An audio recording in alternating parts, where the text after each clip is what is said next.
Hello friends, आज हम बहुत ही एक महत्वपूर्ण विषय है जो हर घर में बच्चे के पढ़ाई के लिए चर्चा होती है।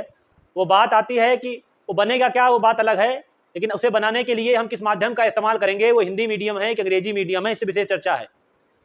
हम देखते हैं कि हिंदी मीडियम और अंग्रेजी मीडियम, एक बात जान लीजिए, मीडियम मतलब वो माध्यम है। आपका बच्चा शिक्षा किससे पाता है, किस माध्यम से पाता है, कि हिंदी मीडियम से पाता है कि अंग्रेजी मीडियम से पाता है।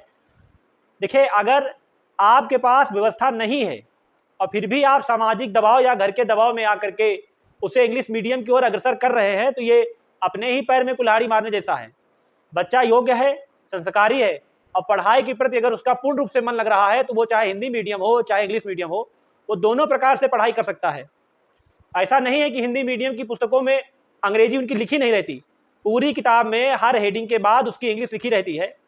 थोड़ा सा अगर मनोयोग से पढ़ा जाए तो वो हिंदी मीडियम का बच्चा ही सारा कुछ उसको इंग्लिश में तैयार कर सकता है। इंग्लिश मीडियम में मैं ये मानता हूँ कि हमारे यहाँ जो शैक्षिक व्यवस्था है और उसमें जब उनको पढ़ाया जाता है, तो जैसे मान लीजिए उनको पहले इंग्लिश में आप बताएं तो वो टोटल इंग्लिश टू इंग्लिश नहीं समझ पाते। वो पहले आप इंग्लिश में पढ़ाइए, फिर आप उसको हिंदी बताइए और वो बच्चा फिर उसी हिंदी को बाद में अंग्रेजी में बनाता है। तो यह हम उसके लिए ट्रिपल काम तैयार कर रहे हैं, पहले अंग्रेजी में पढ़ाना, फिर अंग्रेजी से उसको हिंदी में समझाना और फिर हिंदी को फिर उसे अंग्रेजी में बनाना। और मदर टंग ना होने के कारण उस बच्चे को याद करने में बहुत बड़ी समस्या आती है। देखिए, ये विवाद की स्थिति ना रहे कि अंग्रेजी और हिंदी मीडियम से क्या हो जाएगा और क्या भविष्य में कोई असर पड़ने वाला है।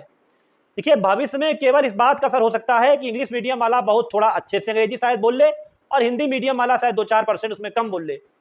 लेकिन नौकरी आदि एग्जाम में ये चीज़ कोई कंपलसरी नहीं है कि इंग्लिश मीडियम वाले को पहले नौकरी दी जाएगी या हिंदी मीडियम वाले को बाद में दी जाएगी। पूर्ण रूप से शैक्षिक समानता है, नौकरी के समान रूप से अवसर मिलेंगे। ये हमारे मन का भ्रम है।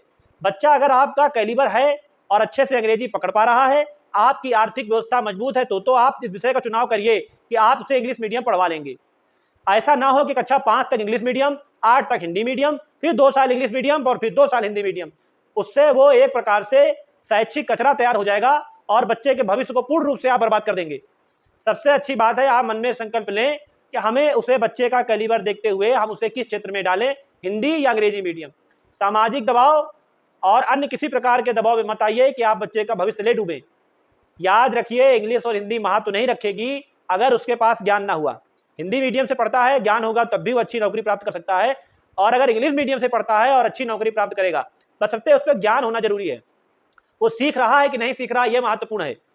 और हम केवल इसी चक्कर में पड़े हैं कि हम सामाजिक स्टेटस में दिखा दें कि हमारा बच्चा इंग्लिश मीडियम पढ़ता है और नॉलेज नहीं आ रही, तो आप ही जान लीजिए आप अपने और बच्चे दोनों के पैरों पर समान रूप से कुल्हाड़ी मार रहे हैं। मेरे विचार से आप अपने घर में चर्चा कर लीजिए और ये बात आप जान लीजिए, इंग्लिश और हिंदी का नौकरी के अवसरों पर भाषाई महत्व भले हो लेकिन ज्ञान का महत्व नहीं होगा। दोनों समान रूप से फाइट करेंगे। इसी से मैं अपनी बात को समाप्त करता हूं। मैं आलोक कुमार तिवारी, ज्ञानार्जन सेवा संस्थान। बहुत बहुत धन्यवाद।